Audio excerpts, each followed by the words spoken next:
Joining us now, Congressman Ami Bera, 7th District in California, including Elk Grove, Folsom, and Rancho Cordova. Dr. Bera, we know you wear many hats in terms of this coronavirus situation. You're a medical doctor. You're also a politician. Let's go first to the stimulus bill.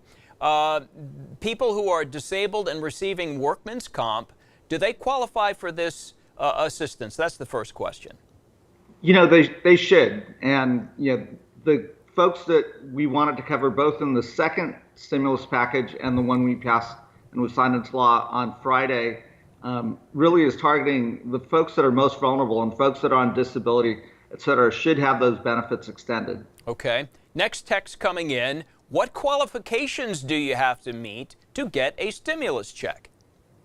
You know, what you can do is you can go to the Treasury website and or the Washington Post for that matter. They've got a stimulus check calculator and put your information in there. But largely it targets individuals who are making less than $75,000 or couples that are making less than $150,000. We're told by the Secretary of Treasury that these checks should be directly deposited, if that's how you get your tax refund, into your bank account. Hopefully within the next two to 3 weeks. We're really pushing them to do everything electronically if possible. If not, they will go to the last address that they have on record at the IRS. Mm-hmm. If that address is not accurate, you should go to the IRS website and make sure they've got an accurate address for you. I just got a Facebook message from a woman who wondered who she needed to call or email to get on the stimulus list or to make sure that she was. If Uncle Sam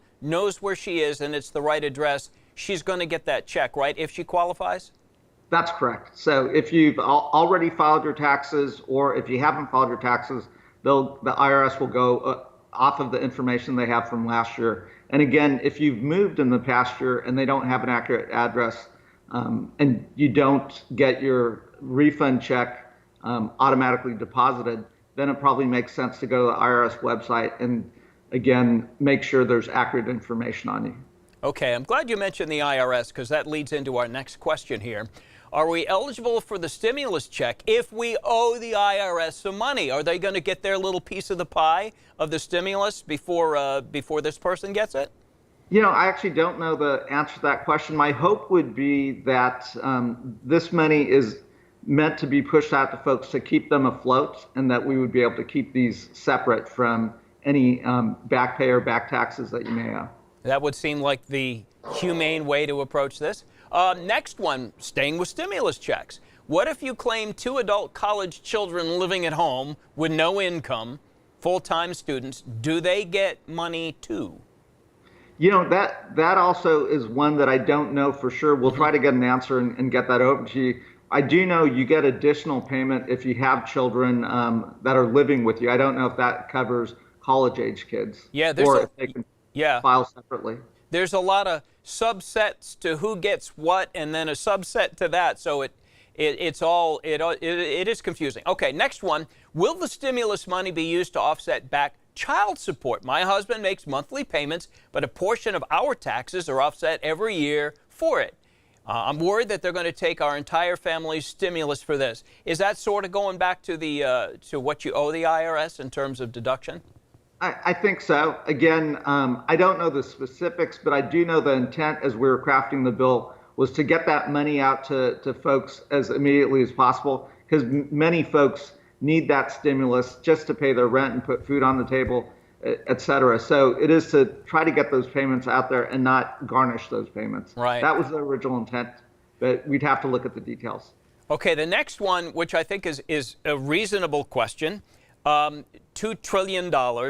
Where's this stimulus money coming from? Is this, I mean, we have a huge national debt anyway. Are we just, like they say, kicking the can down the road? Not that we don't need this infusion right now. You know, that is a real concern. The intent right now is all of us know we're going into a recession, and we're very worried that this could lead to a depression. Essentially, we've shut down the entire economy, both here in the United States, but you're also seeing a global shutdown happen. We want to cushion that blow. We want to try to keep people, to the extent possible, employed. And a lot of the ways we wrote this bill was to give small businesses forgivable loans in even the larger companies. But the way they could have that loan forgiveness is by keeping people employed. We want people to have those jobs, because the thought there is it will make it a lot easier to reopen the economy if people already have those jobs that they can go back to.